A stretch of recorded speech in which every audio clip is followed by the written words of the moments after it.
For 25 years, they told Victoria Hale she would never walk again. The world's most expensive doctors agreed. The specialists nodded and signed their names on reports that sealed her fate. But a night shift janitor mopping floors in a hospital corridor saw something every one of those doctors had missed. And what he found hiding inside her medical files would shake an empire to its foundation. Someone had stolen 25 years of her life, and they were still in the room with her. This is the story of a woman who was never truly broken, and the man who refused to let the lie stand. If this story pulls you in from the first minute, hit like so more people find it. Drop a comment with the city you're watching from. I want to see how far this story travels. Now stay with me, because this one goes deep. The fluorescent lights in the rehabilitation wing of Mercy General Hospital buzzed with a thin, relentless hum that most people stopped hearing after their first week. Liam Carter had stopped hearing it somewhere around month 3. Now, almost 2 years into the night shift, the sound had become as ordinary to him as his own breathing. Background noise to a life that had slowly compressed itself into something unrecognizable. He pushed his mop cart past room 14, past the empty nurses' station, past the bulletin board with its laminated fire exit diagrams and outdated flu shot flyers, and turned the corner into the private east corridor. This part of the building was different from the rest. The floors were polished to a mirror finish. The walls were painted a warmer shade of white, not the institutional gray beige that coated every other hallway. And the air carried a faint, clean smell, like someone had figured out a way to make hospital air smell like a hotel lobby. It costs money to make a hospital smell like that. Serious money. Liam pressed his mop into the bucket, wrung it out, and kept moving. Room 19 was dark tonight. He could see the thin line of blue light under the door, the standby glow of monitoring equipment, and he registered, without really thinking about it, that the usual ambient light from inside the room was absent. No reading lamp, no television.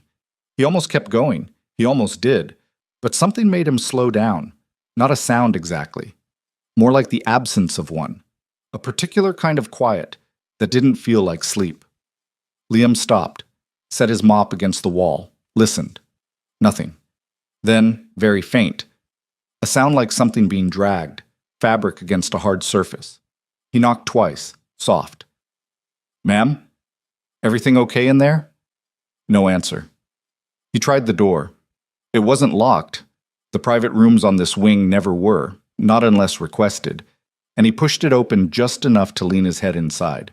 Victoria Hale was on the floor. She had fallen trying to reach the call button, which had slipped off the nightstand edge and dangled there on its cord, 6 inches beyond her reach. She was pushing herself up with both arms, jaw set tight, breathing hard through her nose. She didn't look at him right away. She was focused on the cord. Her fingers brushed it, missed by an inch. "Don't," she said, before he could move. Her voice was precise, sharp, the kind of voice that had spent decades giving instructions and expected them to be followed. "Do not help me. I'm not asking you to." Liam leaned against the doorframe. "Wasn't going to," he said. "I was just going to watch." That made her look up. She had dark eyes, very dark, the kind that absorbed light rather than reflected it, and they assessed him with an efficiency that was almost clinical. She took in his uniform, his age, the mop cart visible through the open doorway. She filed all of it away in approximately 1 second. "You're the night janitor," she said. "Floor technician," Liam said, "if we're being precise." Something moved across her face. Not quite a smile.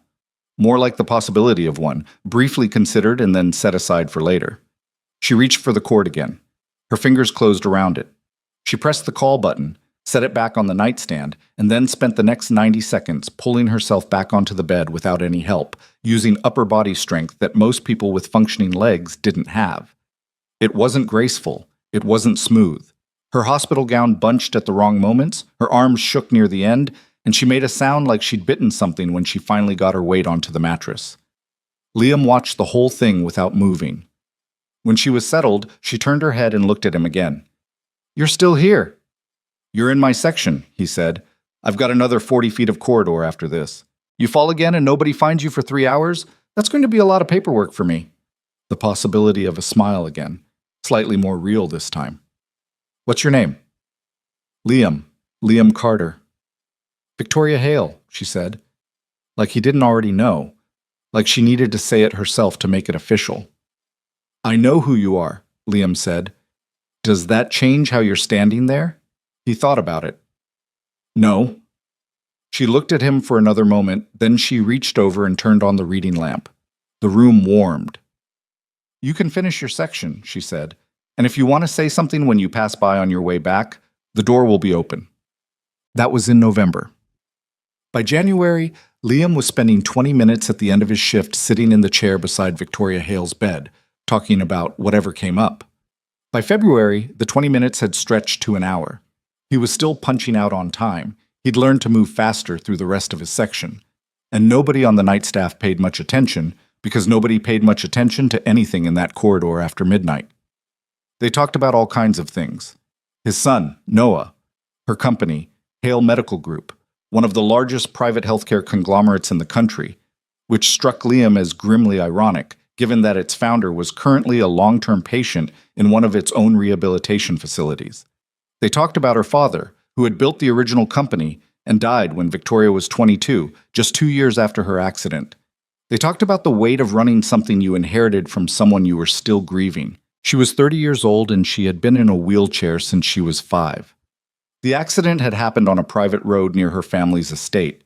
A car, a gatepost, the kind of split-second collision that doesn't seem like it should change everything but does. The spinal damage had been at the thoracic level. She had been told, kindly and repeatedly, and by some of the most credentialed physicians in the world, that her lower body paralysis was permanent, complete. Not the kind of thing you recover from, the kind of thing you adapt to. And she had adapted. That was what made Victoria Hale remarkable. Not the empire she'd built or the 12-figure net worth.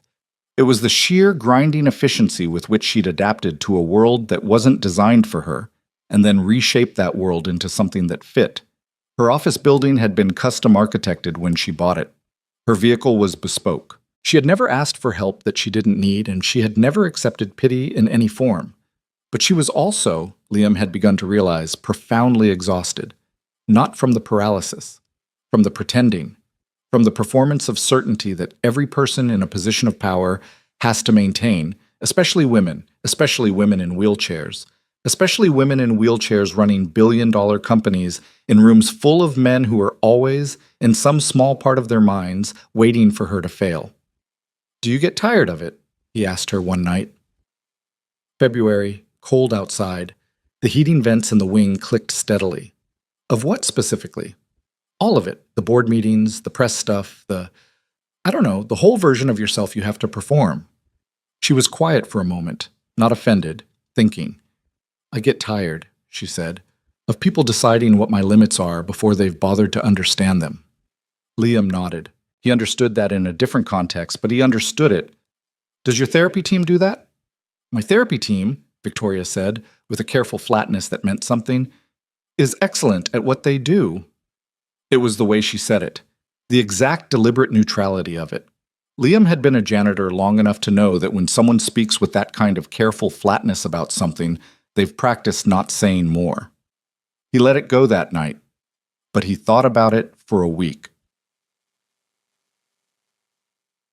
The rehabilitation wing kept its schedule boards in the corridor outside the therapy rooms, printed sheets in plastic holders, updated each Monday, showing which patients had which sessions blocked out for the week. Most patients got a mix of physical therapy, occupational therapy, neurological assessment, and rest periods. The schedules were color-coded. Pretty straightforward.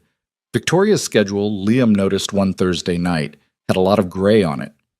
Gray was rest. Gray was unstructured time. Gray was empty. For the company's founder and primary patient advocate of Hale Medical Group, the woman whose public commitment to cutting-edge rehabilitation was a core part of the organization's brand, Victoria Hale was receiving a very conservative amount of active therapy. Liam stood in the hallway and looked at the board for a while. He wasn't a medical professional.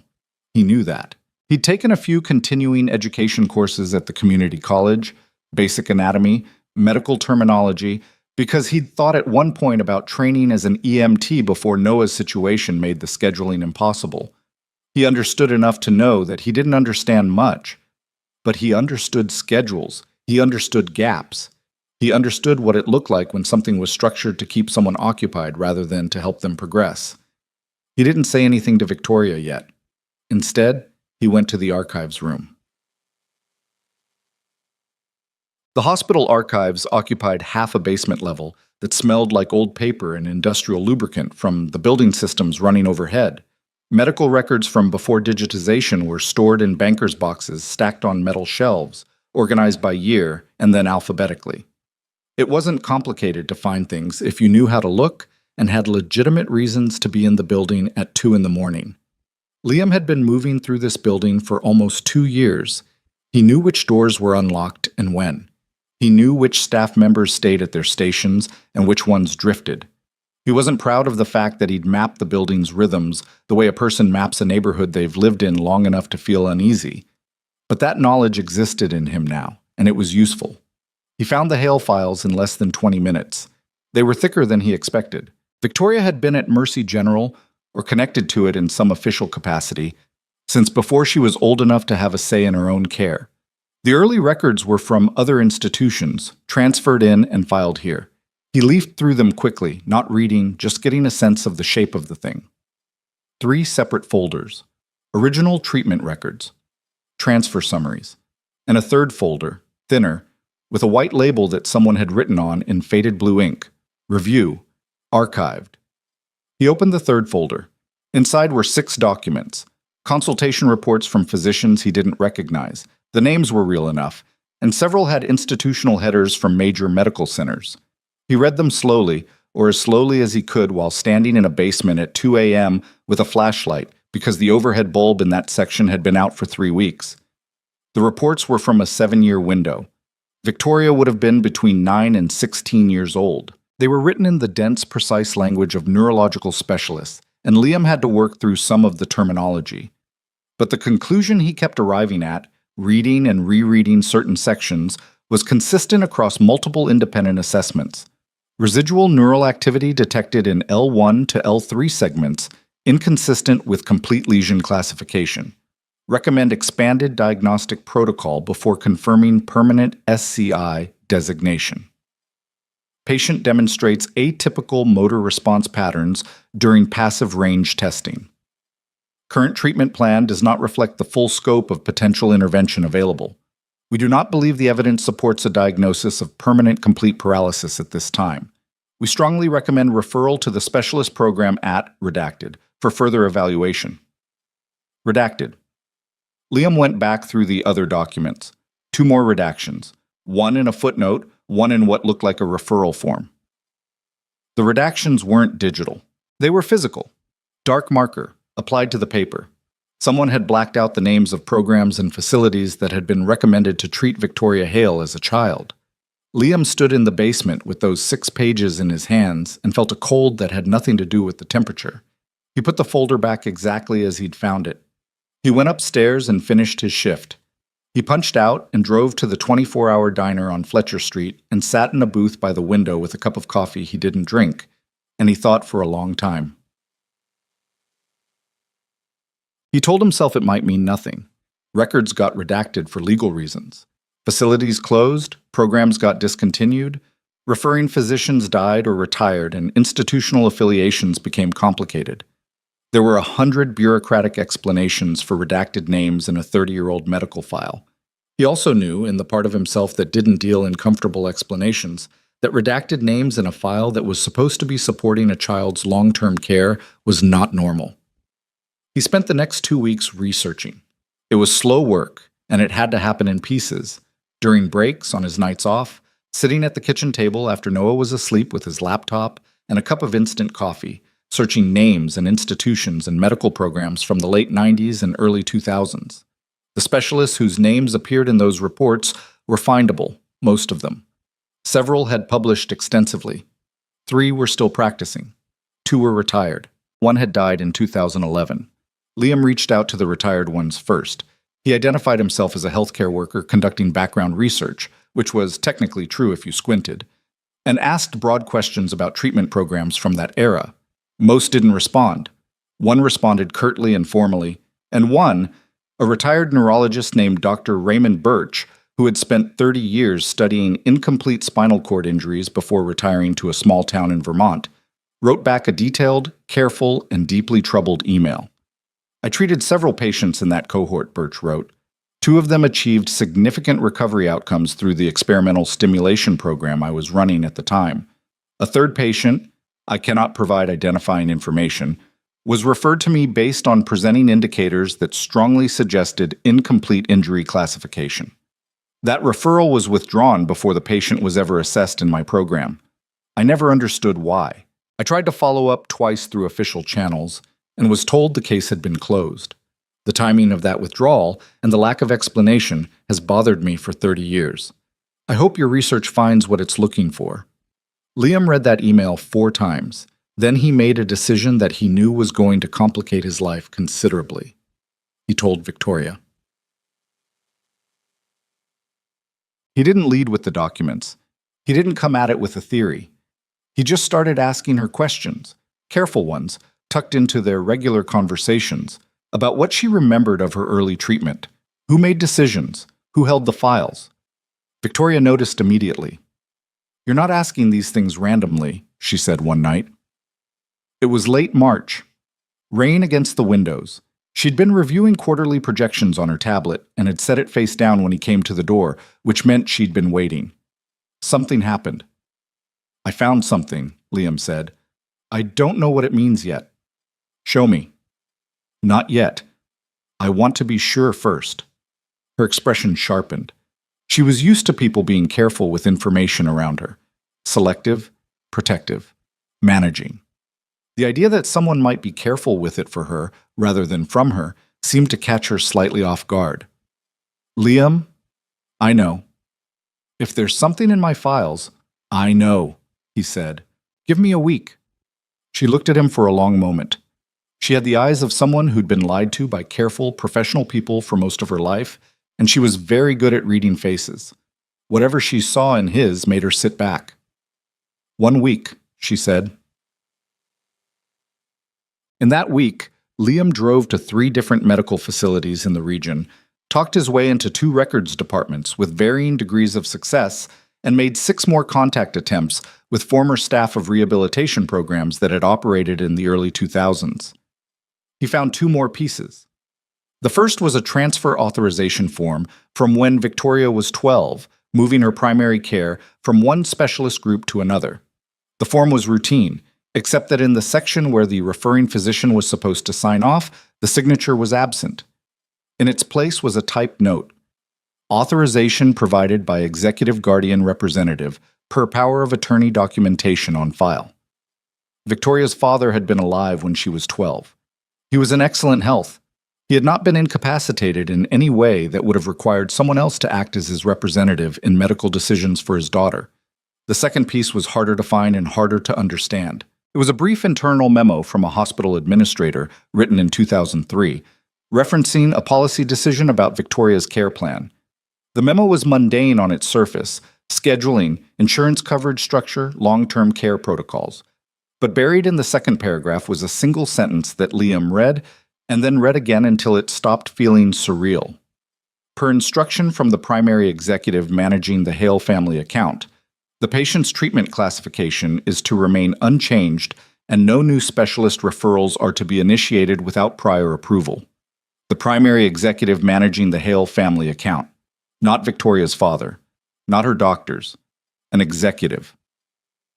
Liam sat in his car in the parking structure of the third facility and stared at that sentence for a long time.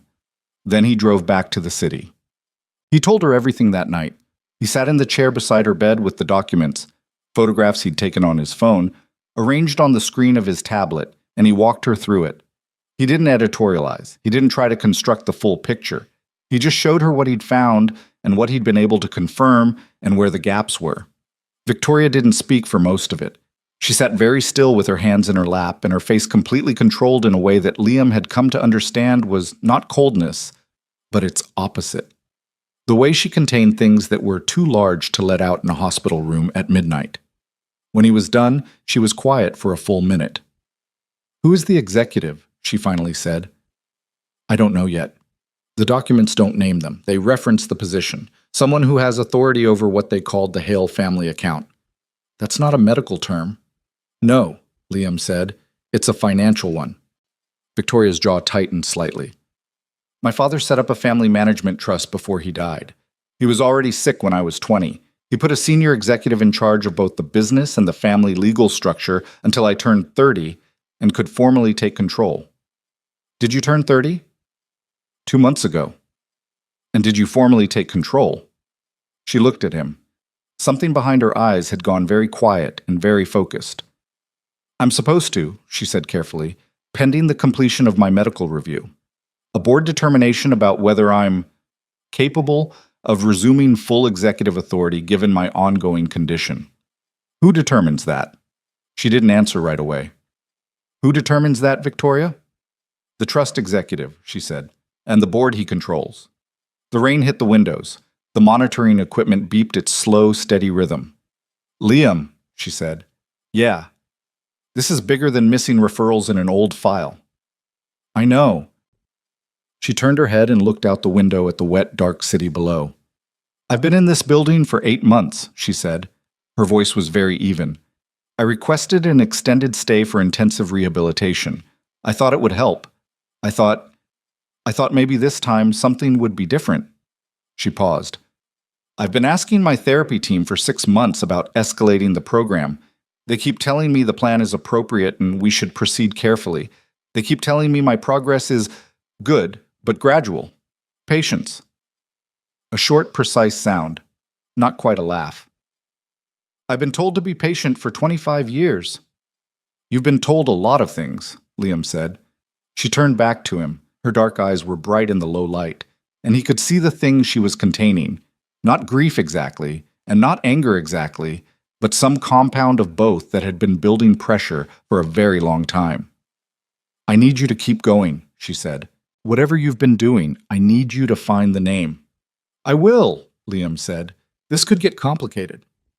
It's already complicated. She looked at him steadily. You have a son. I know.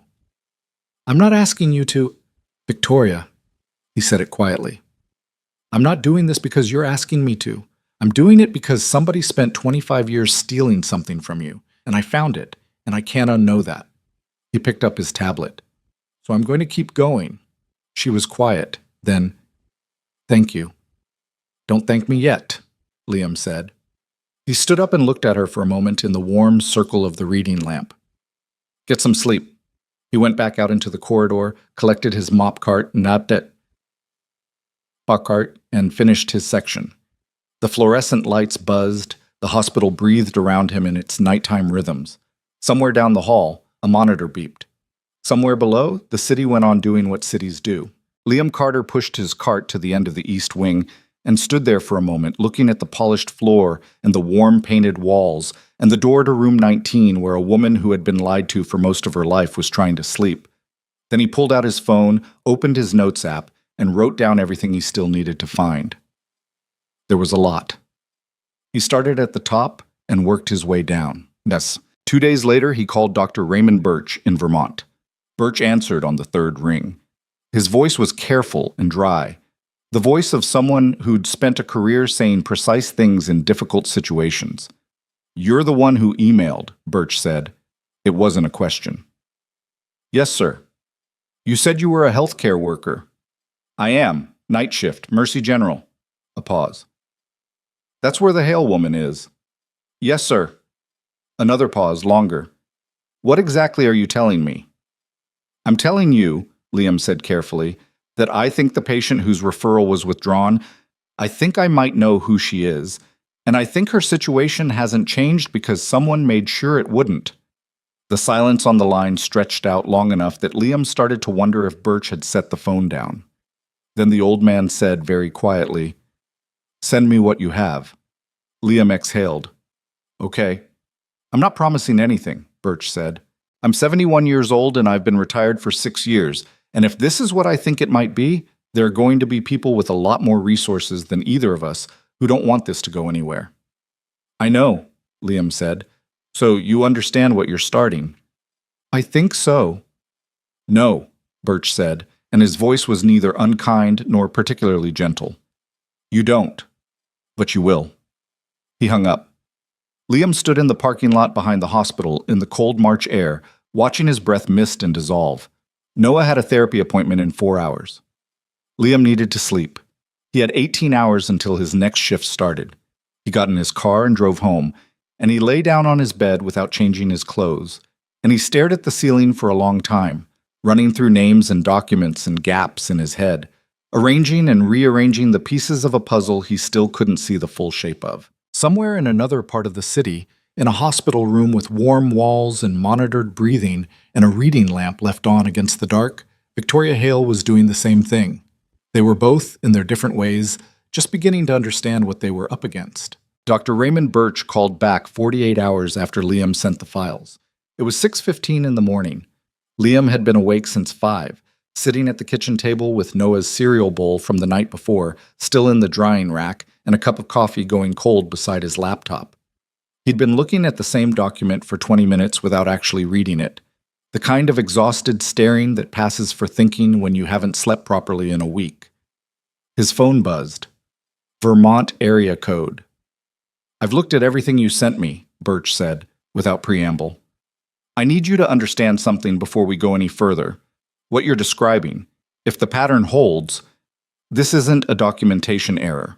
This isn't one physician dropping the ball or a program being defunded. What you're describing is a sustained, deliberate intervention in a child's medical care over a period of more than a decade." Liam said nothing.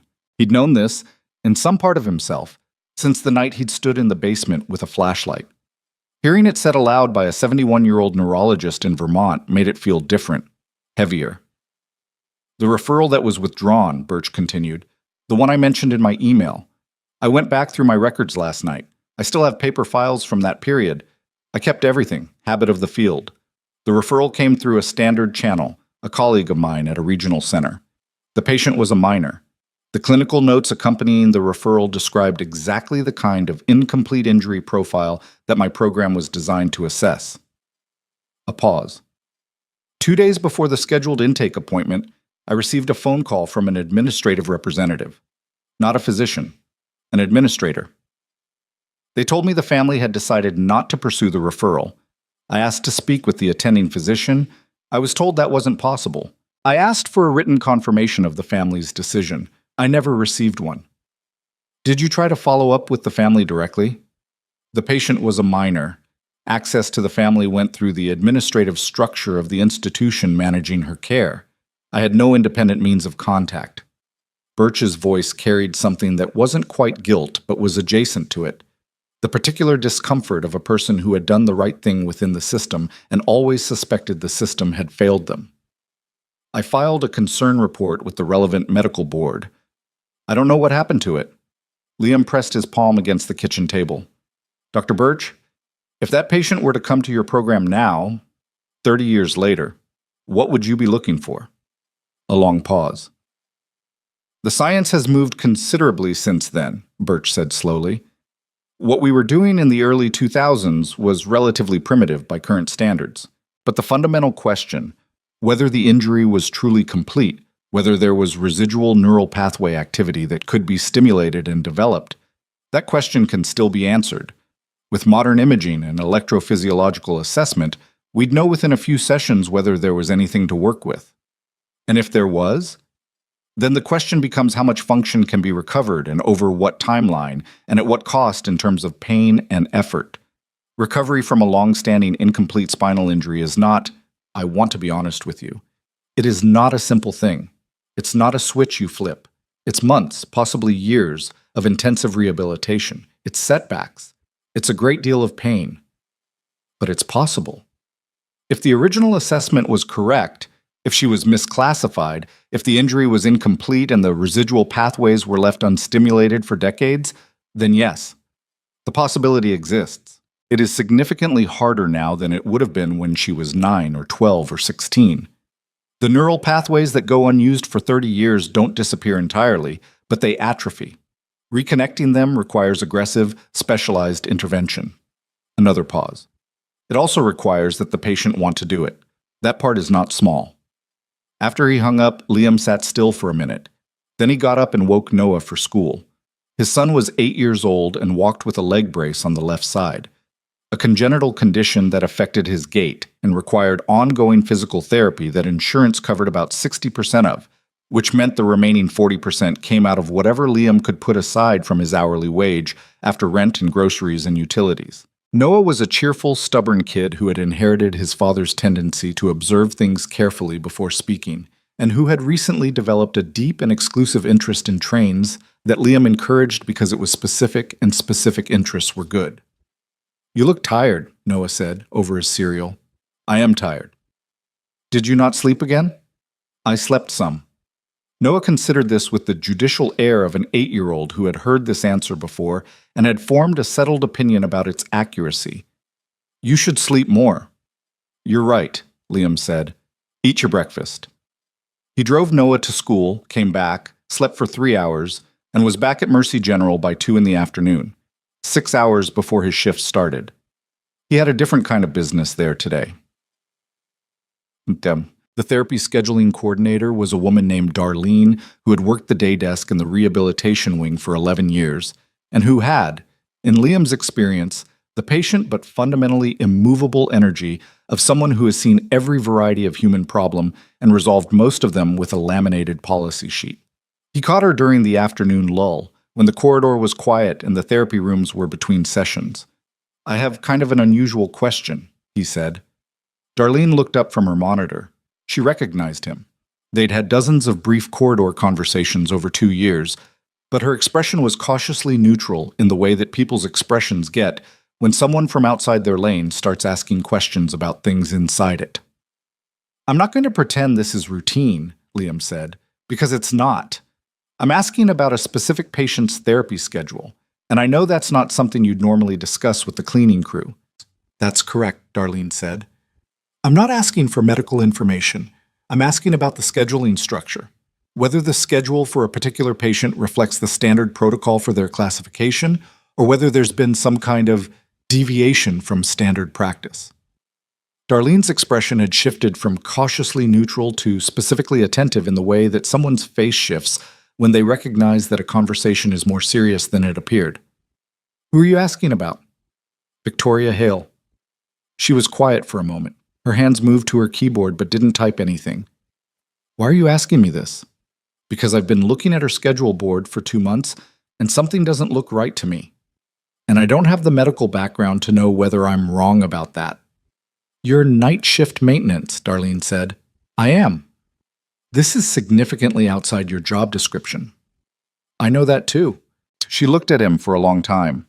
She had the expression of a person working through a careful internal calculation. What she knew, what she was permitted to say, what her conscience was telling her about the gap between those two things. "I can't discuss a patient's medical protocols with you," she said finally. "What I can tell you is that scheduling in this wing is reviewed monthly by a senior clinical supervisor, and that the parameters for any given patient's program are set by the attending physician and approved through the administrative structure." "Who's the administrative supervisor for this wing?" "Dr. Marcus Webb. He's the director of rehabilitation services." "Does he set the parameters himself, or does he approve parameters proposed by the attending physicians?" Something flickered in Darlene's face. "Usually the attending proposes and the director approves." "And for high-profile patients? Private wing patients?" The flicker again. More sustained this time. "Occasionally the director takes a more hands-on interest in specific cases." Liam nodded slowly. "Does Dr. Webb have any connection to the Hale Medical Group's administrative structure, outside of his hospital role?" Darlene's hands went very still on the keyboard. "I think," she said carefully, "that you should be very careful about what you're looking into." "I'm being careful." "I don't think you understand what careful means in this context." Her voice was low and even. "Marcus Webb has been at this institution for 14 years. He has significant relationships with the board, with administration, with the corporate governance structure of several of the institutional partners." She paused. "He is not someone who responds well to scrutiny." "Has anyone tried?" Another silence. Longer.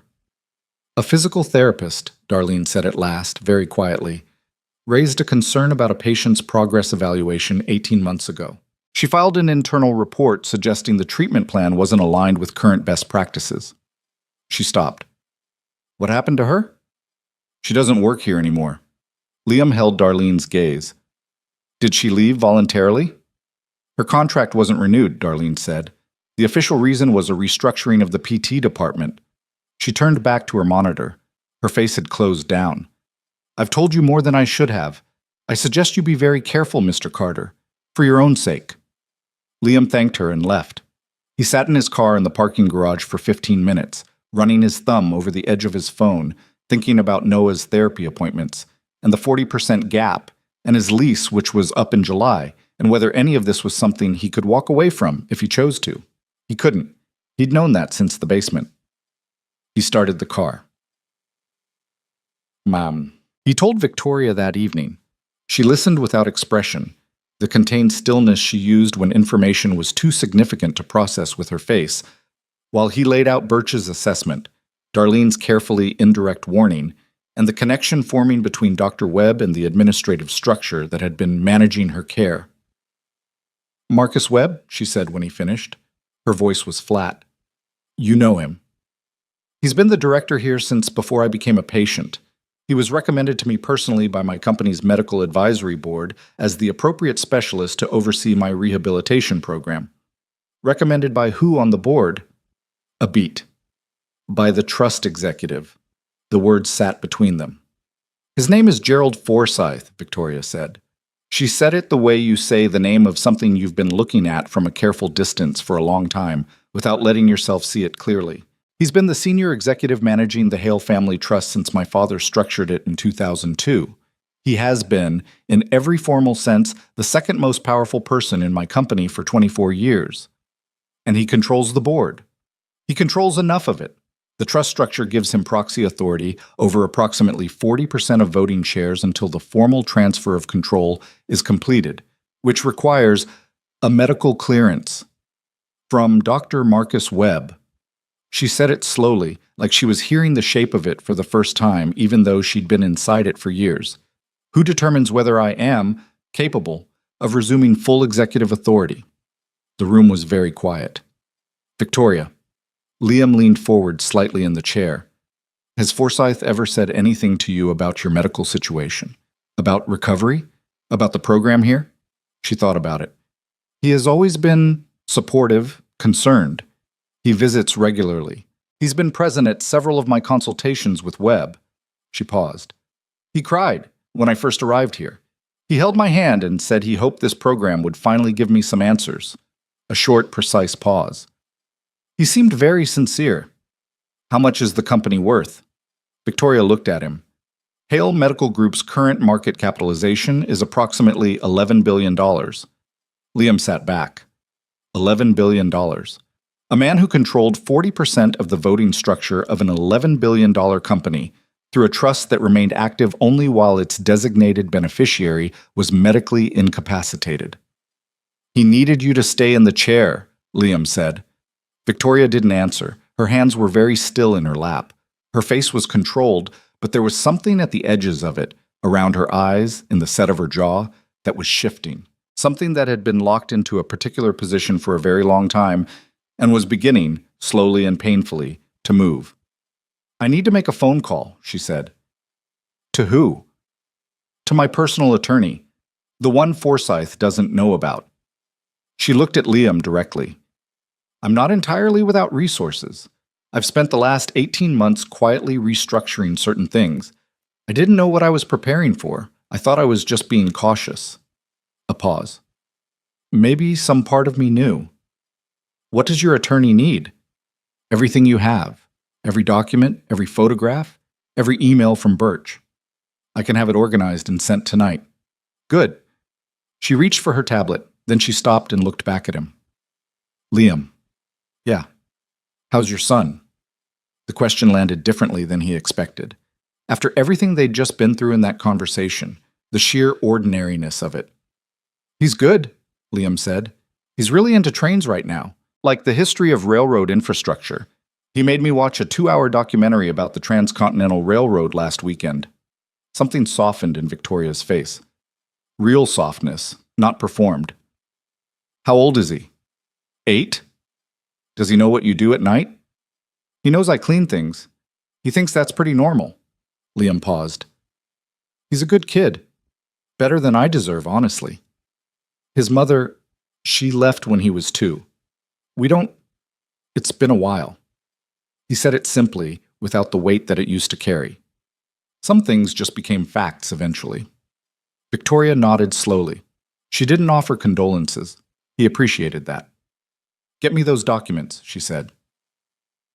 The next 10 days had a quality of sustained, careful tension, like the period before a storm when the air pressure changes and animals go quiet and you know something is building even if you can't see the clouds yet. Liam organized everything, the archived documents, the photographs, Birch's emails, his own notes from his conversation with Darlene, into a structured file that he encrypted and sent to Victoria's attorney, a woman named Claire Huang, who had apparently been Victoria's law school acquaintance and who practiced corporate litigation out of an office 40 miles from the city. Claire called Victoria the morning after receiving the file, and they spoke for 2 hours. Liam wasn't part of that conversation, but Victoria told him afterward that Claire's response had been, in her exact words, controlled fury. She says it's enough to open an investigation, Victoria told him. Not enough to take to a board meeting yet. She needs the financial records, specifically the trust accounting from 2002 to present. How does she get those?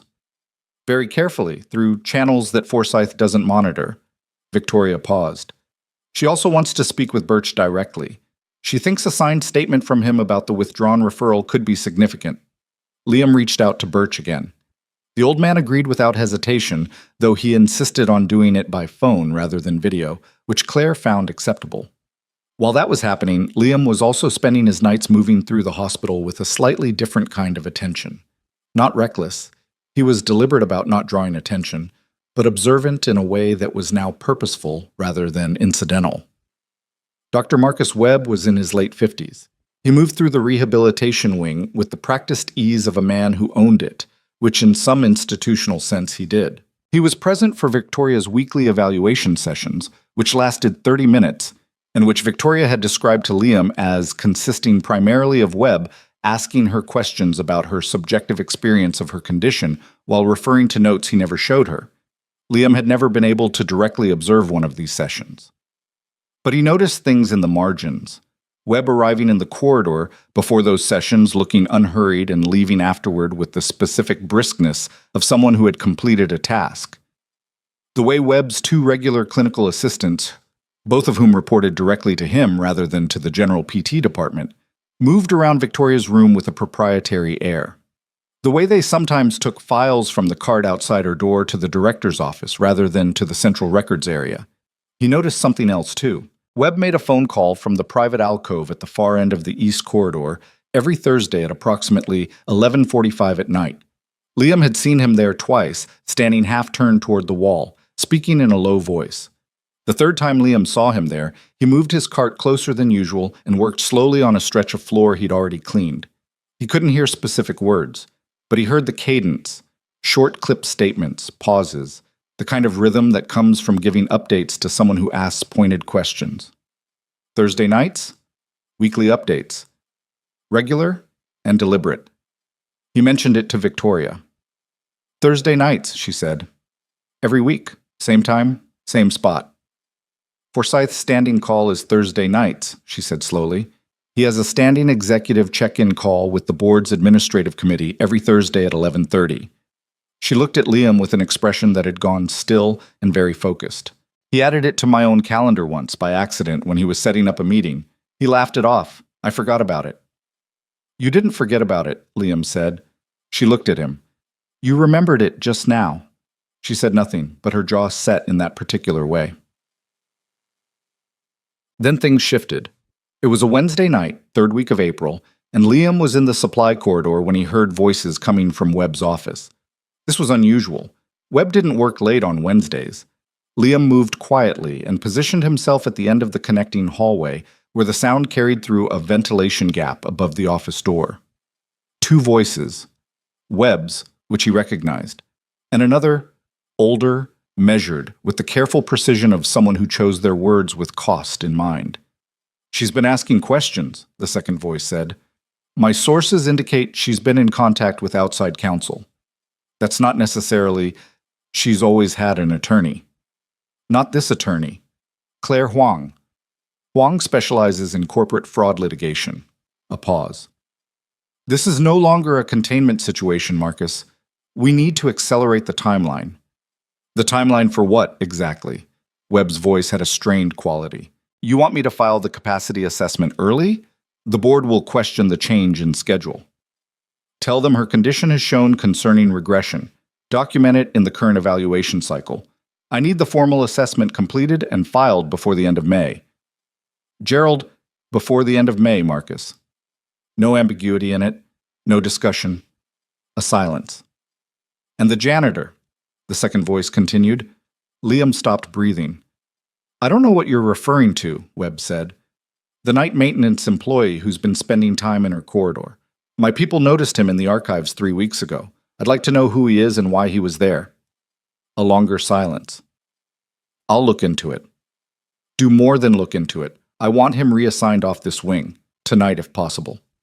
Liam moved back down the corridor before the voices could grow closer to the door. He walked to the elevator bay at normal pace, collected his cart from where he'd parked it, and finished the last 40 minutes of his section with sweat on the back of his neck and his mind running very fast and very quiet. He texted Victoria from the parking lot after his shift. Something happened. Don't use the room phone or the hospital Wi-Fi for anything. I'll explain tomorrow. Her response came 3 minutes later. Understood. Be careful. He drove home. Noah was asleep. Liam sat at the kitchen table and thought through what he'd heard with the same systematic focus he'd been applying to documents and schedules, stripping the emotion out of it, organizing the facts.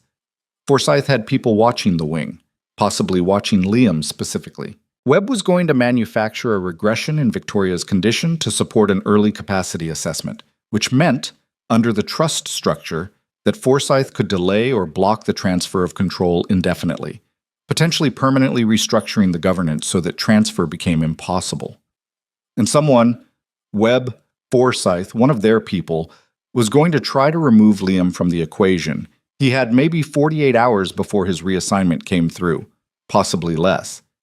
He opened his laptop and wrote a detailed account of everything he'd overheard, time-stamped and specific, and emailed it to Claire Huang with a note that said, "This needs to happen faster than we planned." Claire responded at 6 in the morning. I know. I've been looking at the trust accounting. You need to see what I found. Can you meet me today?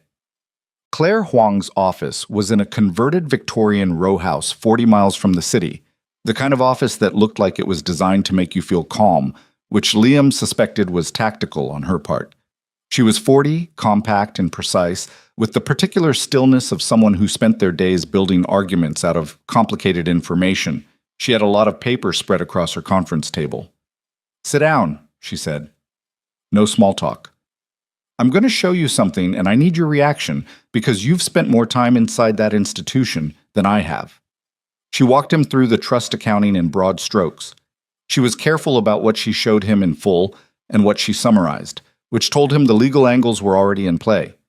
But the overall picture was clear enough. Between 2002 and the present, Gerald Forsyth had, through a series of layered transactions and affiliated entities, positioned himself to benefit from 23% of Hale Medical Group's net annual revenue through what was structured on paper as a management services agreement.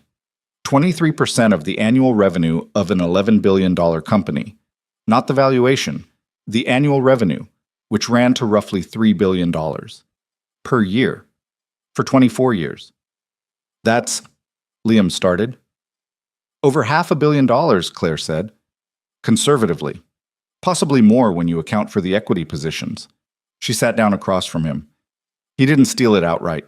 He structured it so the company paid him for management services that were loosely defined enough to be almost unquestionable. It's been buried in the governance documents under language that would take a forensic accountant weeks to fully untangle. But you found it.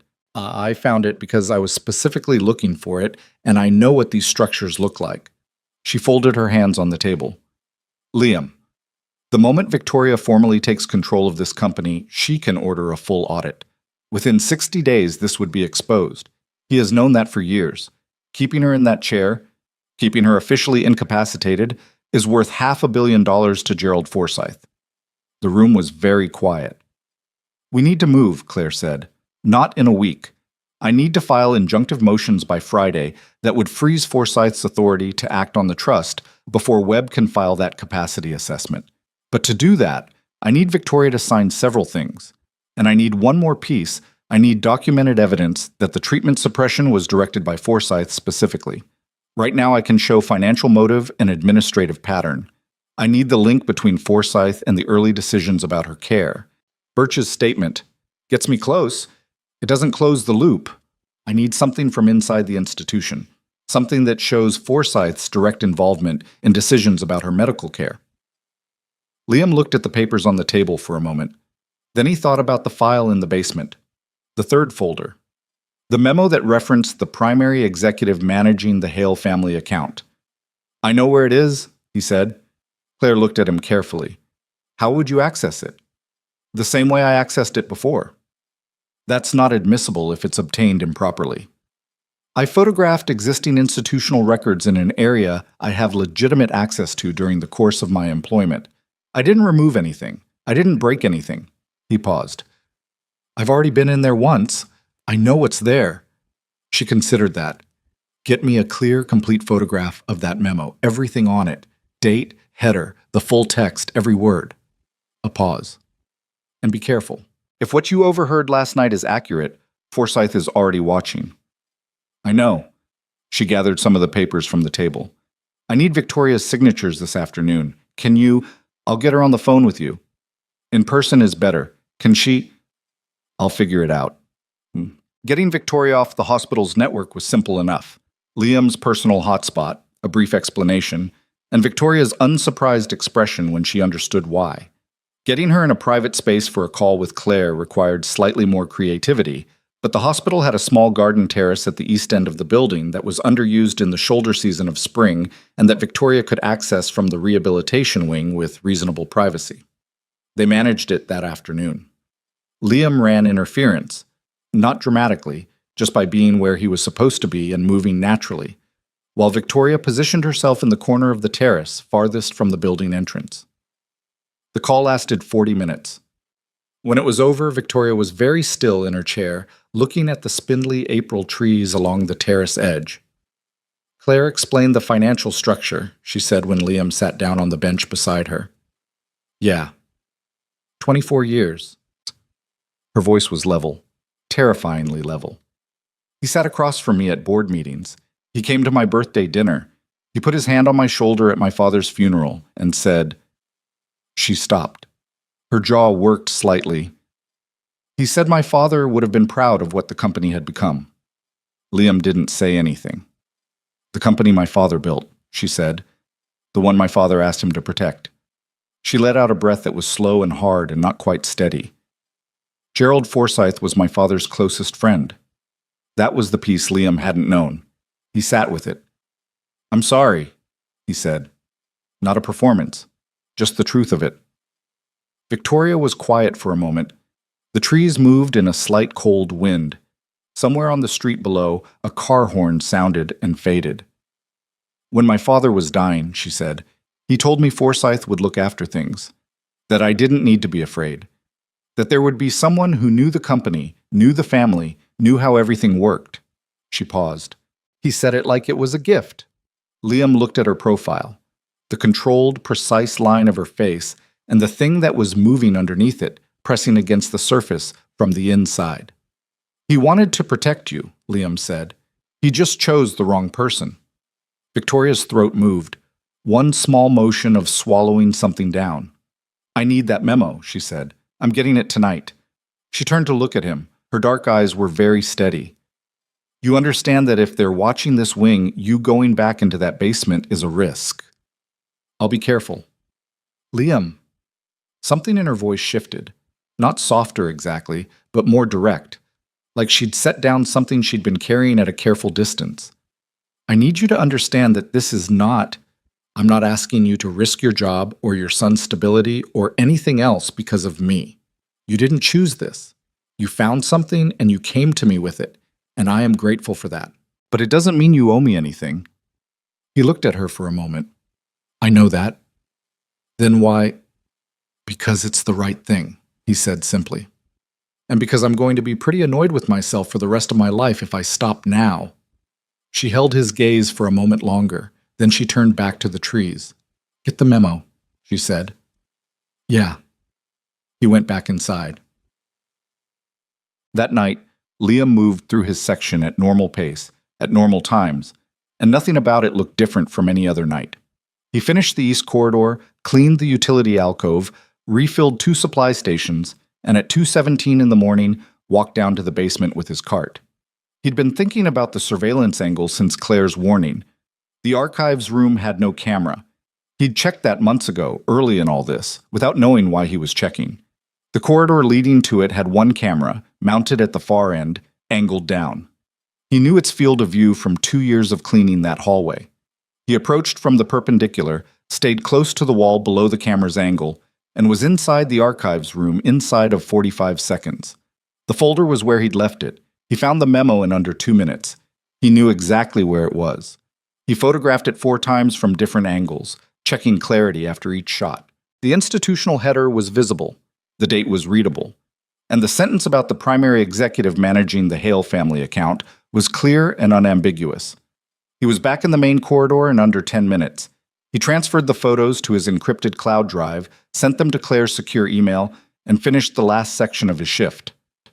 At 3:45, as he was clocking out, his supervisor, a decent man named Earl, who always smelled faintly of the peppermint candies he kept in his shirt pocket, stopped him at the desk.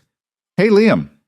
Got a schedule change for you. Starting next week, you're being moved to the West Wing, building maintenance. Liam looked at him. Who requested the reassignment? Earl looked uncomfortable. It came from above my level. HR approved it. I don't have more detail than that. He paused. I'm sorry, man. I don't make these calls. I know, Liam said. It's fine, Earl. He walked to his car. He had tonight's photos. He had Birch's signed statement. He had Claire's financial analysis. He had Victoria's signatures on the motions. He had 1 week, and now he also had confirmation of something he hadn't quite admitted to himself until this moment, that whoever was on the other end of Webb's Thursday calls had enough reach inside Mercy General to move pieces on the board with a single instruction.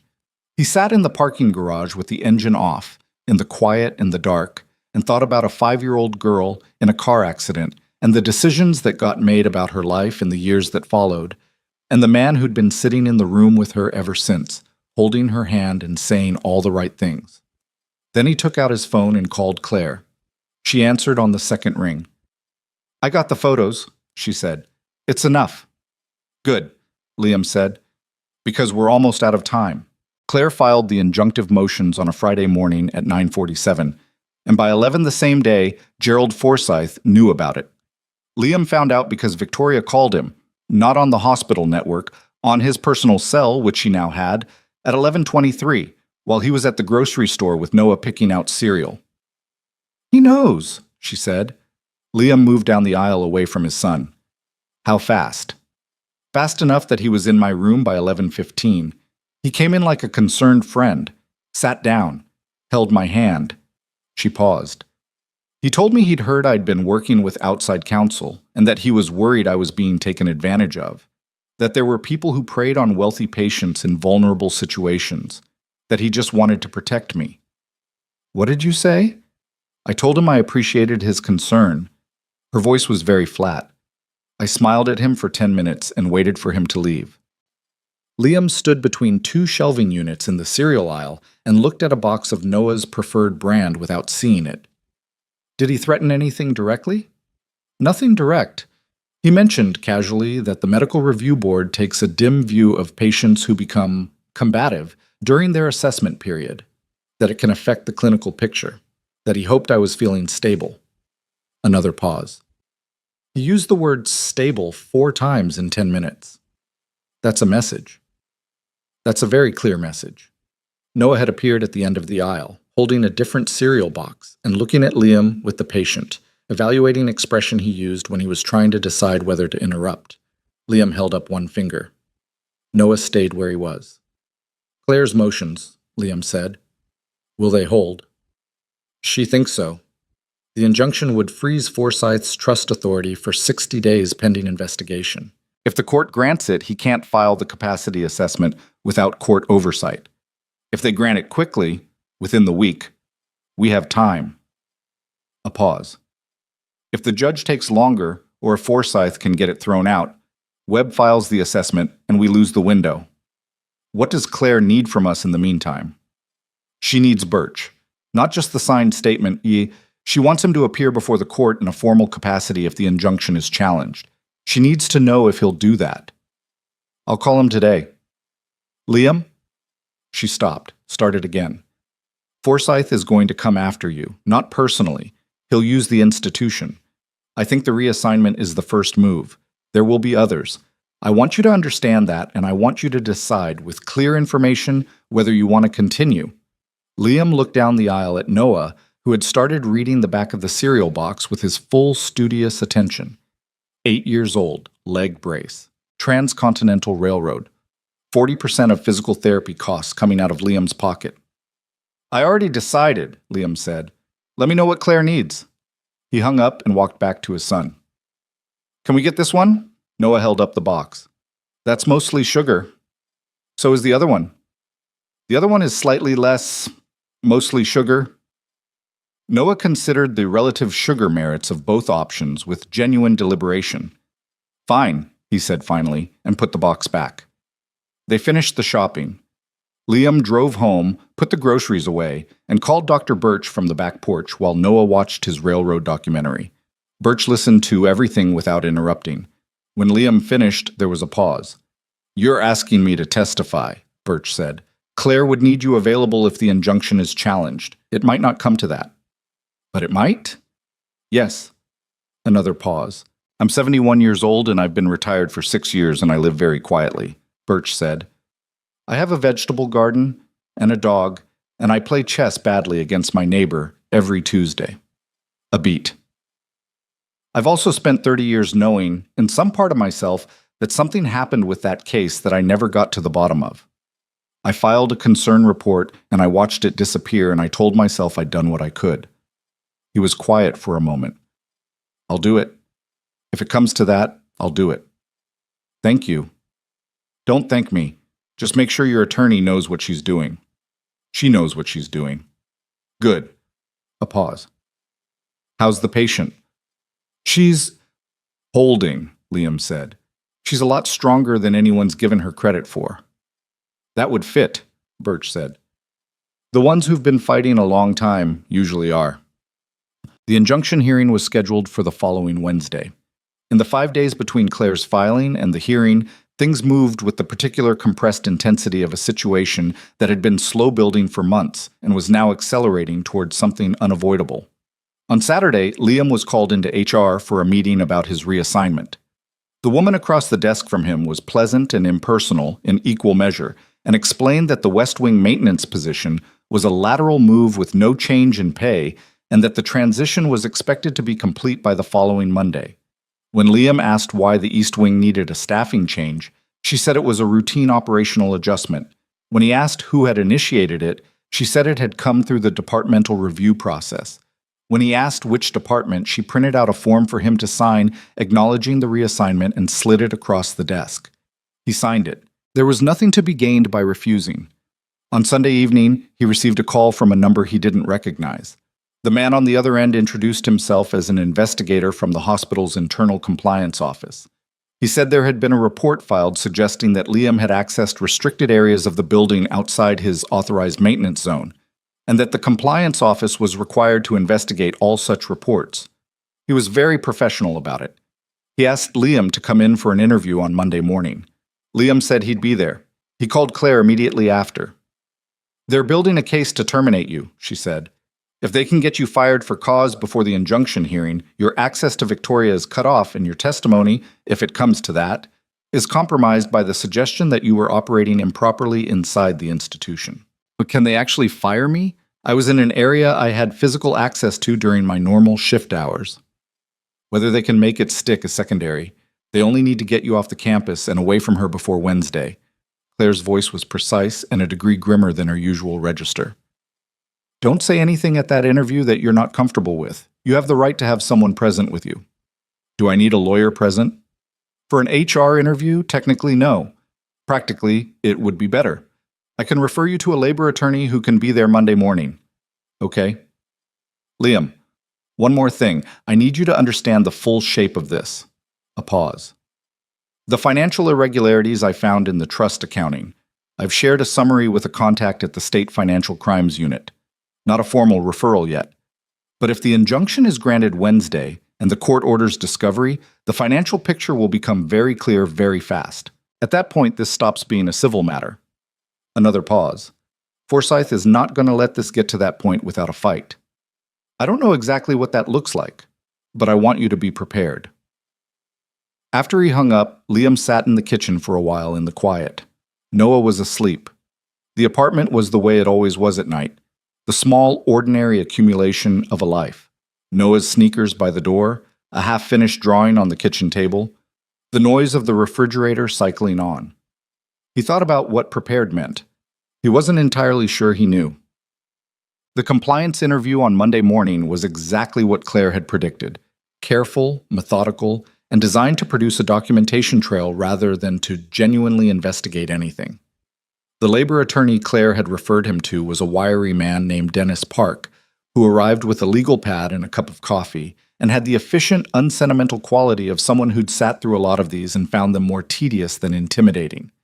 He let the compliance officer lead the interview and interjected 4 times, each time precisely, to redirect a question that was going somewhere it shouldn't go.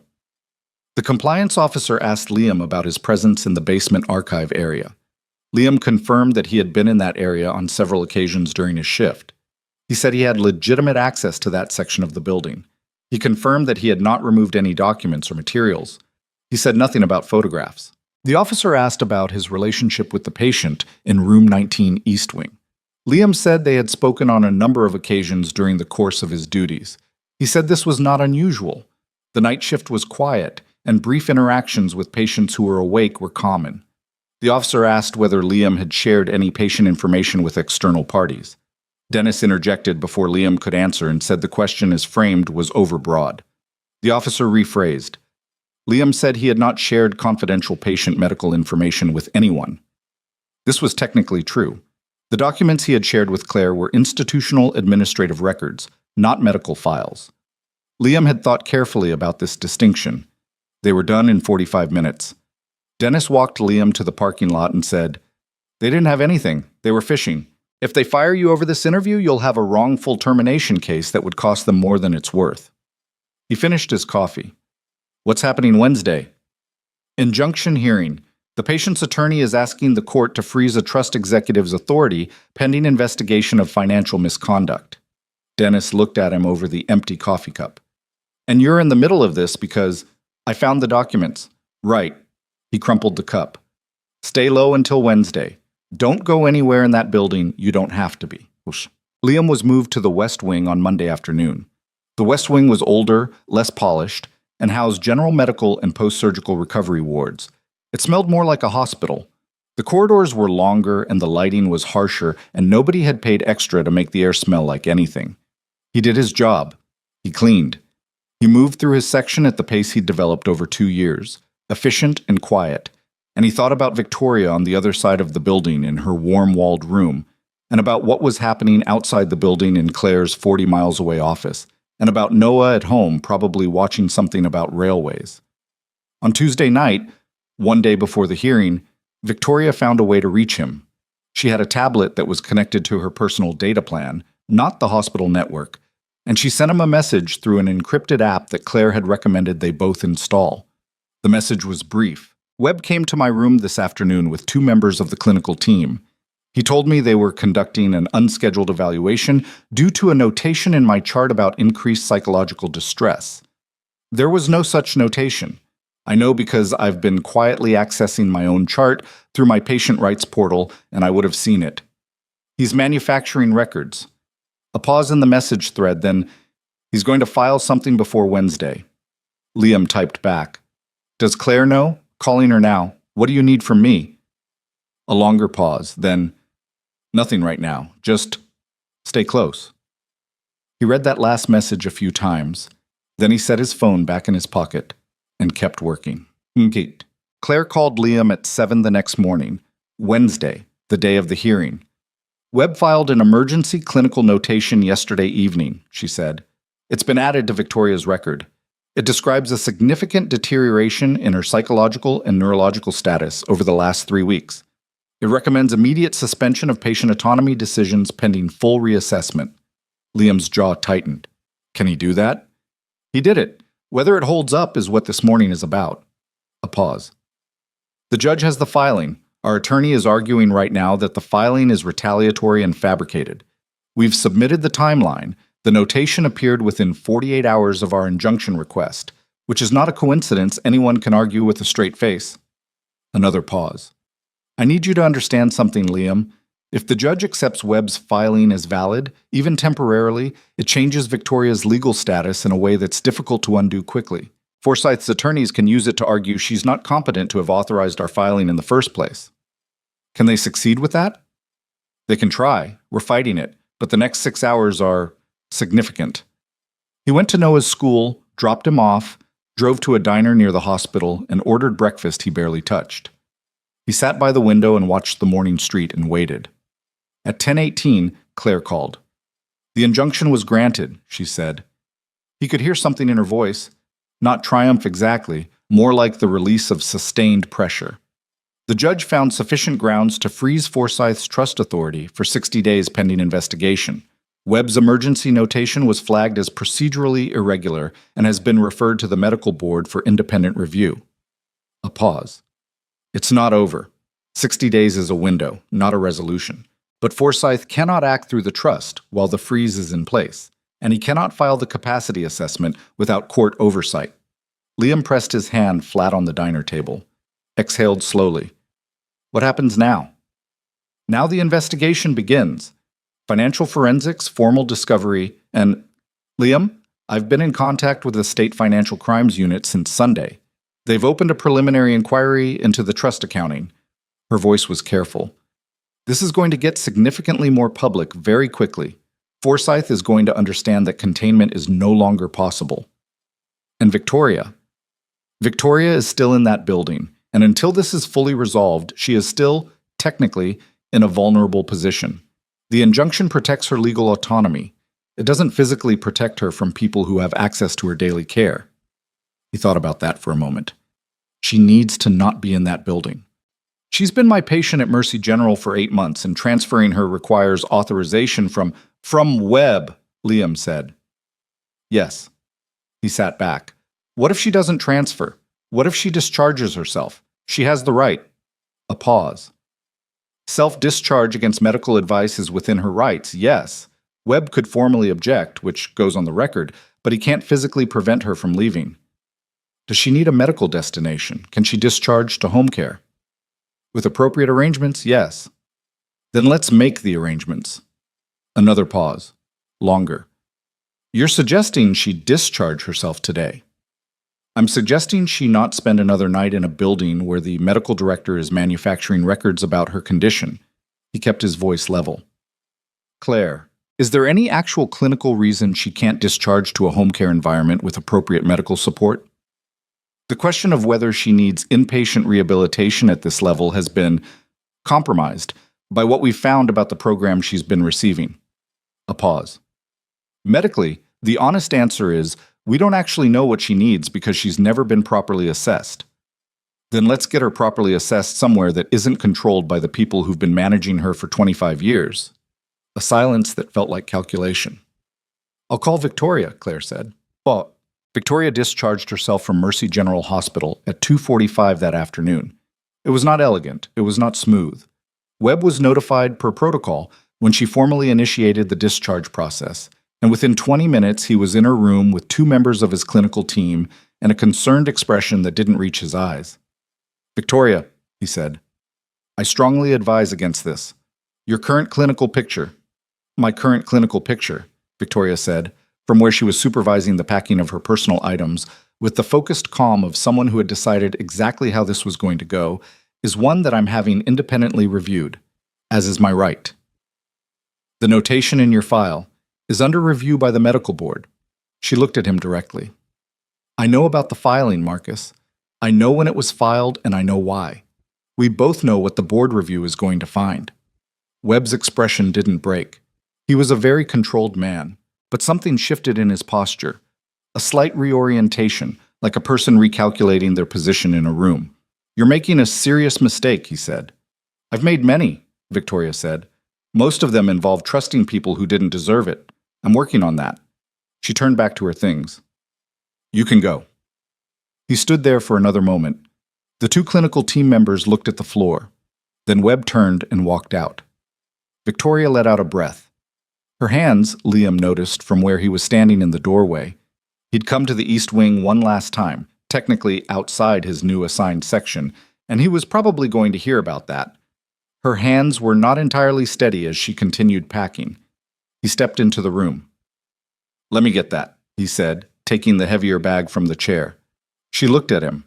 Her eyes were bright, and there was a tightness around them that he recognized as the aftermath of holding something together for a long time.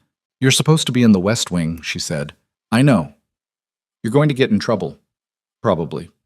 He zipped the bag. How are you feeling? I'm terrified, she said. Simply, without performance. It was the first time he'd heard her use that word about herself. I've been in an institution of one kind or another since I was 5 years old. I don't know what it looks like to be somewhere else. He held the bag and looked at her.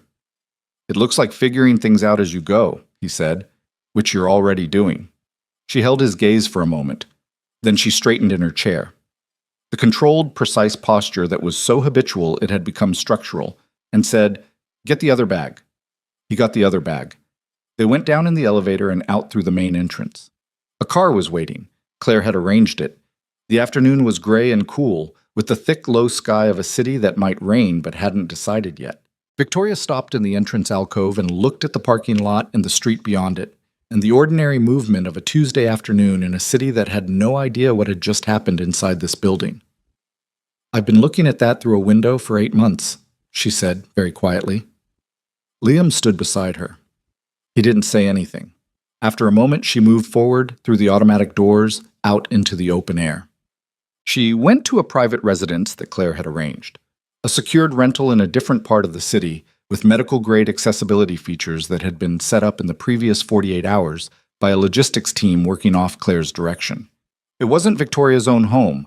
Her primary residence was connected to the Hale corporate structure in ways that Claire wasn't sure were secure, but it was clean and quiet, and nobody connected to Forsyth or Webb had any reason to know about it.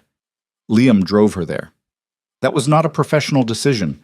It was a personal one, and he didn't agonize over it. On the way, Victoria was quiet for a long stretch.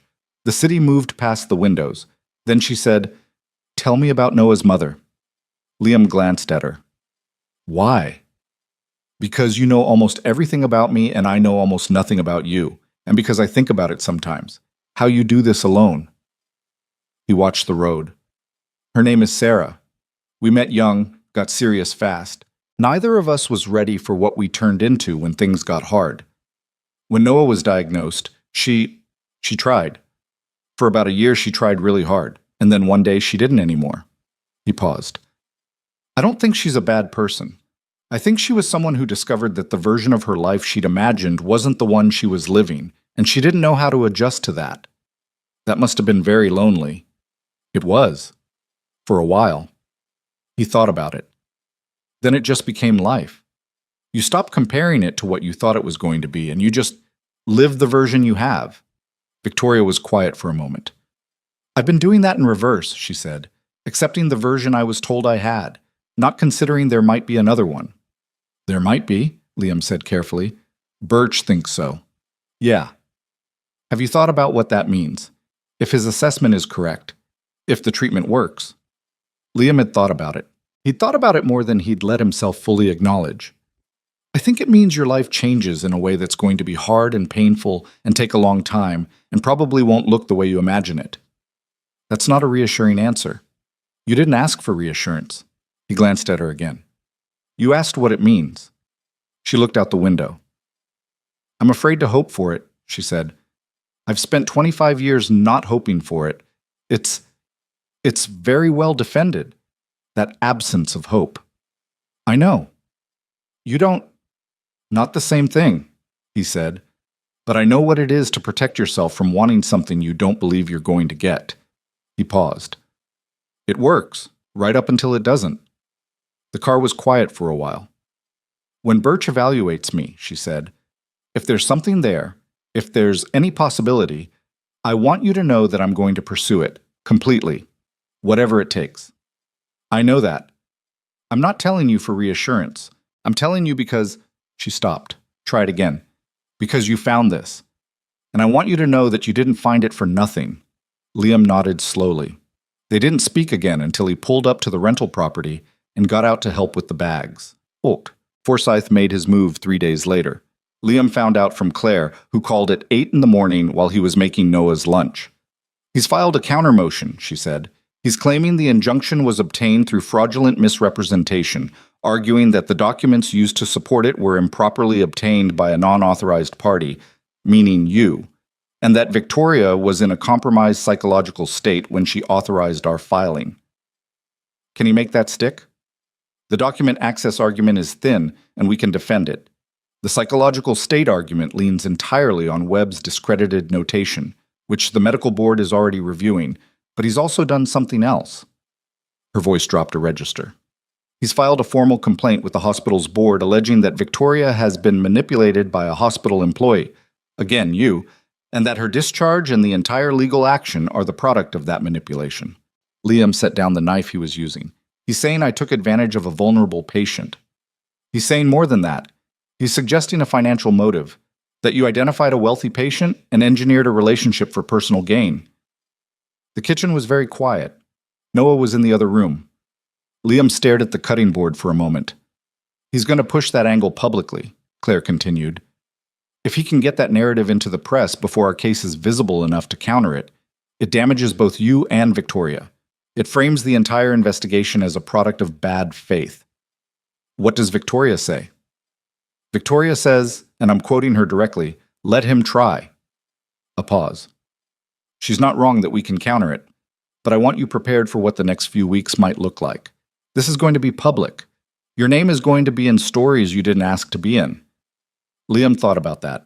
About Noah coming home from school and asking why Dad's name was on somebody's phone. About his own mother, in a different state, reading something online. Okay? He said. Okay?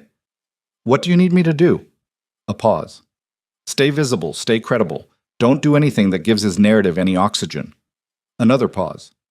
And get ready, because Birch's assessment of Victoria is happening next week, and whatever comes out of it is going to be the next major development in all of this. After he hung up, Liam finished making Noah's lunch and packed it in the bag and took it to the other room where Noah was on the floor with 3 library books about the history of steam engines arranged around him in a careful semicircle. Dad, Noah said without looking up. Did you know that in 1869 they connected the whole country by train? I did know that, Liam said. A documentary told me, several times. Noah looked up. He studied his father's face with the careful attention he applied to things he was trying to understand. Are you okay? Yeah, bud. I'm okay. You look like when things are hard. Liam sat down on the floor beside him. Things are a little hard right now, he said. But we're fine. We're okay. Noah considered this. Then he picked up one of the library books and held it out. Do you want to look at the part about the steam engine? It's pretty interesting. Liam took the book. Yeah, he said. I do. Shit. Raymond Birch arrived by train, which Liam noted with the kind of tired sideways humor that surfaces in the middle of difficult things, on a Thursday afternoon. He was shorter than Liam had imagined, compact and precise, with white hair cut close and the cautious, observational quality of someone who'd spent a career looking at human bodies and trying to understand what they were doing and why. He shook Liam's hand in the entryway of the rental property and said, You look tired. I am tired, Liam said. Good. Tired people are usually the ones doing something real. He looked around the entrance space. Where is she? Victoria was in the sitting room off the main hallway. She had positioned herself by the window in her chair, not the managed, performative composure of the hospital, but something more stripped back. She looked like a person who had recently stopped pretending to be fine and was in the process of figuring out what came after that. Birch walked in, looked at Uoter, and pulled a chair over from the other side of the room and sat down directly across from her. "You don't need me to tell you this is going to be thorough," he said. "I need to understand everything, all the way back. Not just what you've been told, but what you've felt, what you've noticed. Anything, even things that seem too small to mention." Victoria looked at him steadily. "How long do you need?" "Today is just conversation. I'll be back Saturday with equipment. Surface EMG, the sensory testing rig, the imaging referrals are already arranged for Monday." He settled back in the chair. "I've reviewed everything your attorney sent me. The clinical notes from the original injury, the early assessments, the referral that was made to my program in 2001. He paused. "The referral describes a pattern of involuntary motor activity in the lower extremities that was inconsistent with complete injury, activity that should not have been possible." I remember that," Victoria said quietly. Birch went still. "What do you remember?" "I was 9. I used to feel, I don't know how to describe it, like electricity. Deep in my legs, not consistent, not controllable, just occasionally there." She paused. "I told one of my therapists. She told me it was phantom sensation, normal with SCI." "Did it stop?" "Gradually, over a few years." Her voice was very even. "I assumed it meant things were getting worse, more permanent." She paused. "I stopped mentioning it." Birch was quiet for a long moment. He wasn't writing anything down, but he had the focused attention of someone recording everything. "The fact that those sensations existed," he said carefully, "and then diminished rather than being redirected through treatment." He stopped. Started again with more control. "There were pathways, Victoria. Whatever we find when we do the formal assessment, there were pathways there when you were 9 years old. Whether there's enough left to work with now, that I don't know yet. But I want to be very clear about one thing." She looked at him. "The conclusion that your paralysis was permanent and untreatable was not a medical conclusion," he said. "It was a decision, made by people who had reasons that had nothing to do with your care." The room was very quiet. Victoria's jaw moved slightly. Her hands, in her lap, were very still. "I know that," she said. Her voice held. "I know that now." "I'm sorry it took this long," Birch said. And he meant it. It was in his voice, the weight of a man who had filed a report 30 years ago and never been able to follow it. "Don't apologize," Victoria said. "Just tell me what we can do." He nodded once. "That's what Saturday is for, again." Liam walked Birch out to his car in the early evening. The street was quiet, the light low and orange, the kind of spring evening that feels like a promise the season hasn't fully kept yet. "What's your honest assessment?" Liam said. "Not the clinical hedge, your honest read." Birch unlocked his car and stood by the door for a moment. "Honest read," he said. "The motor sensation she described at 9 years old, the pattern in the original injury documentation, the electrophysiological data we'll get Saturday. If it shows what I think it's going to show, there are residual pathways. Whether they're viable after 30 years of disuse is the question I genuinely cannot answer yet." He looked at Liam directly. "Recovery, if it happens, will not be what people imagine when they imagine it. It won't be a movie moment. It will be months of brutal, painful, demoralizing work. Some days will feel like nothing is happening. Some days will feel like it's getting worse." He paused. "She knows that. She knows it intellectually," Liam said. "Yes." Birch acknowledged this with a slight tilt of his head. "The day it becomes real. The first time she can't do something she thought she'd be able to do, the first major setback. That's a different kind of knowing." He got in the car. "She's going to need people around her who don't disappear when it gets hard." He drove away. Liam stood on the sidewalk in the fading light. Back inside, he could see through the sitting room window. Victoria was still by the window, looking out at the same evening street from the other side of the glass. And she wasn't performing anything for anyone. And she looked exactly like what she was, a person at the beginning of something enormous, holding herself together by force of will and the unfamiliar, fragile thing that was starting to look, despite everything she'd taught herself about not doing this, a little bit like hope. Liam went back inside. There was a lot still ahead of them. He'd deal with it like he dealt with everything. one thing at a time, starting with what was in front of him. Birch's Saturday assessment took 4 hours. He arrived at 8 in the morning with 2 equipment cases and a young colleague named Dr. Sasha Petrov, a neurophysiologist in her mid-30s who moved through the rental house with the quiet efficiency of someone accustomed to setting up clinical equipment in non-clinical spaces. She didn't say much, but she was careful and precise, and treated Victoria with the matter-of-fact directness that Victoria had always preferred to careful gentleness. Liam was not in the room for the assessment.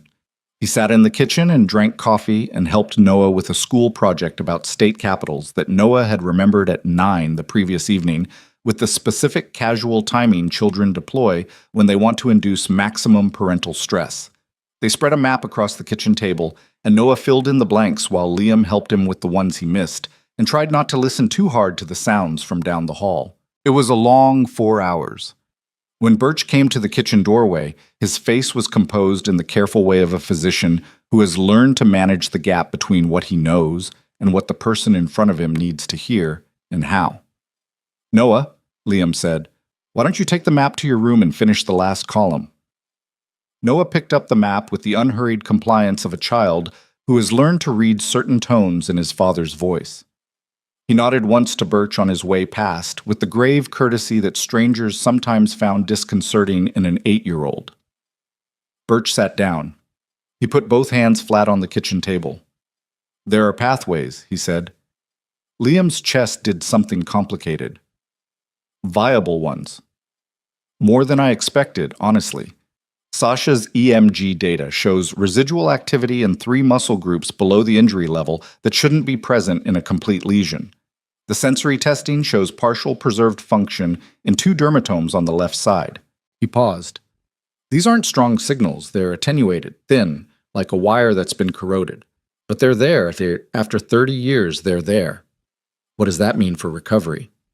It means there's a foundation to build on. It means the neural architecture was never entirely severed. It was suppressed, understimulated, left to atrophy without any intervention.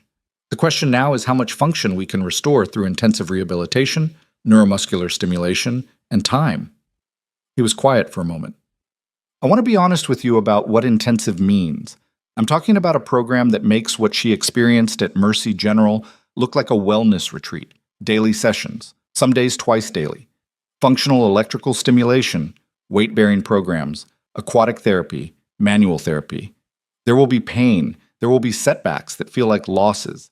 There will be days when the data shows progress and her body doesn't feel it." He looked at Liam steadily. "And there will be days when her body does feel it. When something moves that wasn't moving before. Those days are..." He paused, choosing the word. "Those days are what you work toward." Does she know all of this? I just told her. She asked me 3 follow-up questions, all of them practical and precise, and then she said she wanted to start Monday. A slight pause. She also said she wanted you in the room when we discussed the program structure. She said, and I'm quoting, "He's going to be part of this whether we formalize it or not, so we might as well be organized about it." Liam looked at the kitchen table for a moment. "Monday then," he said. Victoria's apartment, the secured rental, was reconfigured over the weekend to accommodate the equipment the program would require. Birch arranged a loan of a functional electrical stimulation unit through a research contact. Sasha Petrov agreed to serve as the primary treating clinician, which meant she was at the apartment 6 mornings a week. A physical therapist named Joel, who had worked with Birch's former research program and was one of approximately 11 people in the country with meaningful experience in this specific type of incomplete SCI rehabilitation, drove up from 2 hours south and agreed to lead the manual therapy and weight-bearing components. It was not a smooth process getting all of this assembled. There were equipment delays and scheduling conflicts and a territorial dispute between Joel and Sasha on the second day that required Birch to mediate with the tired patience of a man who had seen this particular friction before. The insurance question was a separate disaster. The program didn't fit neatly into any coverage category, and Victoria's corporate insurance structure was currently in legal limbo along with everything else connected to the Hale Trust. Claire was working on it.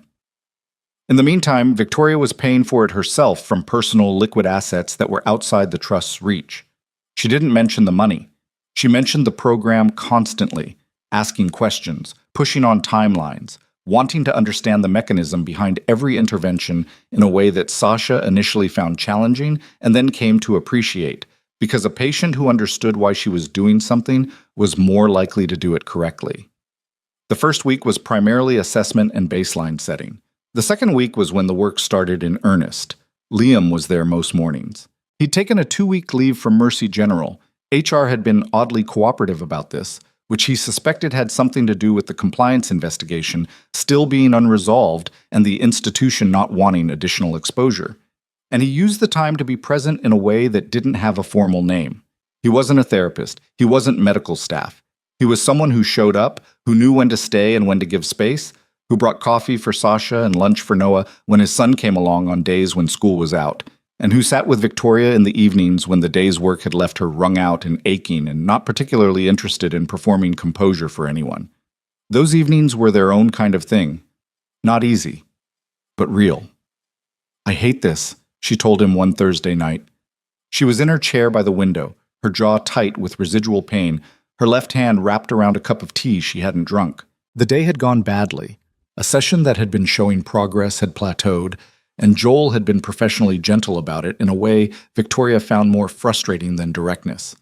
"I hate feeling like I'm fighting for something that might not be there." "It's there," Liam said. "You don't know that." "Birch's data says it's there." "Birch's data says there's a signal, a thin, corroded signal." She set the tea down. "Do you know what it feels like to work that hard and feel nothing? To have Sasha telling me the readings show activity and my body just nothing, like it's happening to someone else." "Yeah," Liam said. She looked at him. "Noah's first year with his brace," he said. "He was supposed to be doing these exercises twice a day to strengthen the muscle groups around his hip. Every day I'd watch him do them, and he'd cry because it hurt and nothing seemed to be changing. For 2 months, nothing seemed to be changing." He paused. And then one day his PT measured his gait and said the improvement was significant. He'd been improving the whole time. We just couldn't see it. Victoria was quiet for a moment. "That's not the same situation." "No," Liam said, "but the feeling is the same. Working hard and not being able to see the point. That part is the same." She looked at him with the dark, precise eyes that didn't miss much. "You're very patient," she said. Not a compliment exactly. More like an observation that had something behind it. "I'm really not," Liam said. "I'm just here." She picked up the tea, drank some of it. "How is Noah's gait now?" "Better. Not perfect. He's going to need the brace probably through high school, but better." He paused. "He doesn't let it slow him down much. He just adapts his route, figures out how to get where he's going a different way." Victoria looked at the window. The city was its nighttime self outside, lit and indifferent. "I want to walk," she said, not dramatically, just as a fact, stated plainly. "I know that might not happen. I know the timelines are long and the outcomes are uncertain, but I want it. I've been pretending for 20 years that I didn't want it because wanting it and not getting it was too much. It was easier to not want it." She set the cup down again. "I'm done with easier." Liam nodded slowly. "Then we keep going," he said. The legal case was moving on a parallel track to the rehabilitation, and it moved with the particular grinding, uneven rhythm of institutional investigations, periods of apparent stillness followed by sudden lurches forward. The State Financial Crimes Unit formally opened an investigation into the Hale Family Trust in the 4th week of May. This was public, which meant it was in the news, which meant Victoria's name was attached to phrases like alleged financial manipulation and contested trust structure in ways that were technically accurate and contextually misleading, and which required Claire to issue a carefully worded statement clarifying that Victoria was the victim of the alleged misconduct, not a party to it.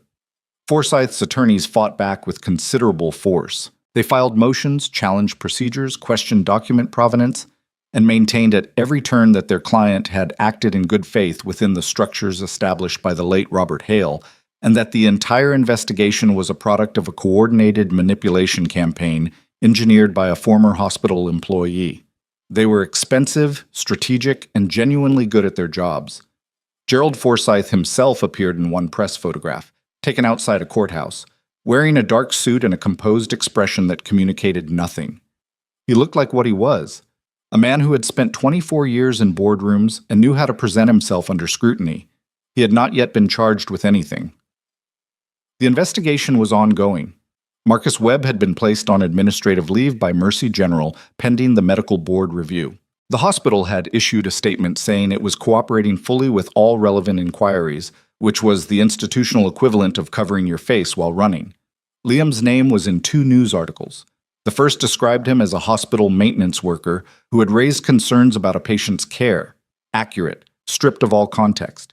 The second, planted by Forsyth's camp and published in a business-focused outlet, described him as a low-income single father with a history of accessing restricted areas of his workplace who had inserted himself into the life of a billionaire patient.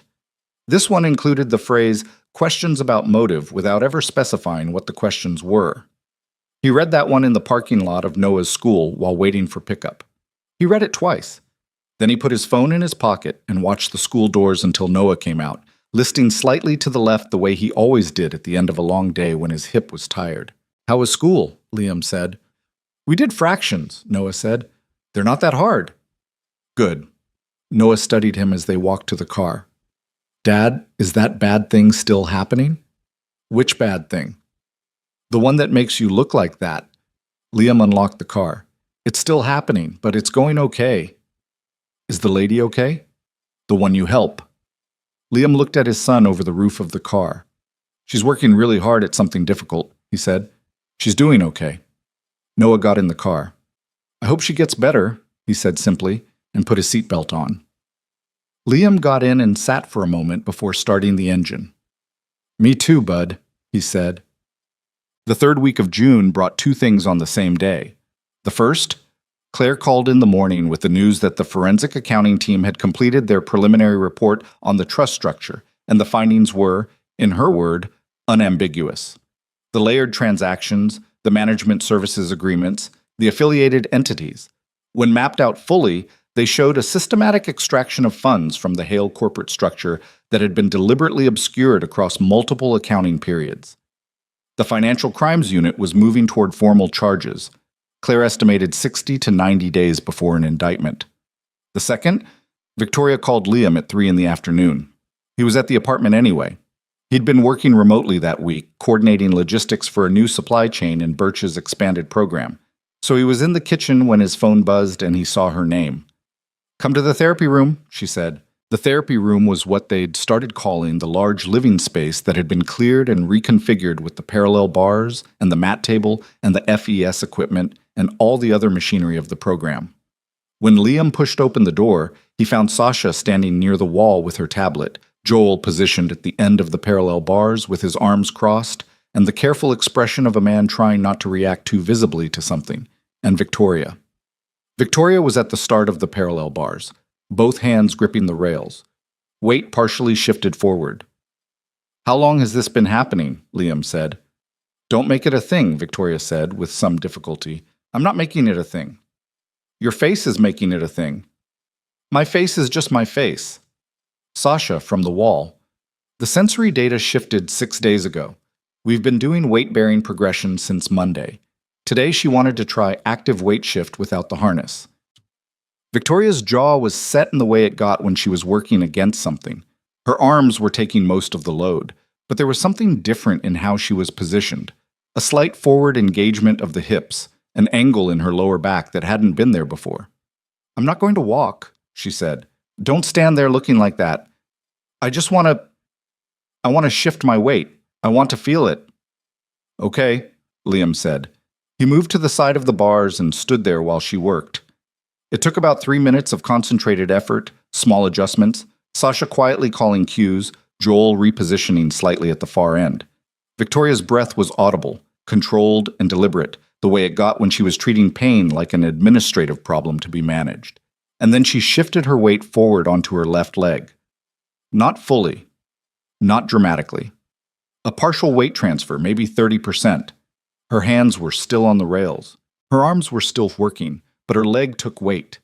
She made a sound, not a cry, not a gasp, something smaller and more private than either. Just a single involuntary sound, like something had surprised her from inside. She held it for 6 seconds. Then her arms took back the load, and she settled. Nobody in the room spoke for a moment. "How did that feel?" Sasha said. Victoria looked at the end of the bars. Her face was doing several things at once, none of them quite resolving into an expression that could be named neatly. "Strange," she said. Her voice was not entirely steady. "It felt, I don't know, like something I used to know." Joel uncrossed his arms and wrote something on his clipboard in a way that was probably intended to be professional and unobtrusive and wasn't quite either. "Good," Sasha said. "We're going to build on that. Same exercise, twice tomorrow. We add resistance next week." Victoria nodded. Her hands loosened on the rails. She let herself settle back into the baseline distribution. Her eyes moved to Liam. He looked at her steadily. He didn't say anything effusive. He didn't make it theatrical. He just looked at her with the kind of attention that said, "I saw that. I know what that cost. I'm not going anywhere." She held his gaze for a moment. Then she said, very dryly, "Stop looking like that." "My face," he said, "is just my face." Something that had been wound very tight inside that room loosened a few degrees. It's July. The work continued with the grinding, uneven quality that Birch had described. Days of measurable progress followed by days of apparent nothing, and occasional days of something worse than nothing, when Victoria's body seemed to resist the progress already made and everything felt like going backward. The worst of those happened in the second week of July. It was a Wednesday, and the session started well enough. Weight-bearing progressions, good sensory readings, and then something shifted. The signals dropped.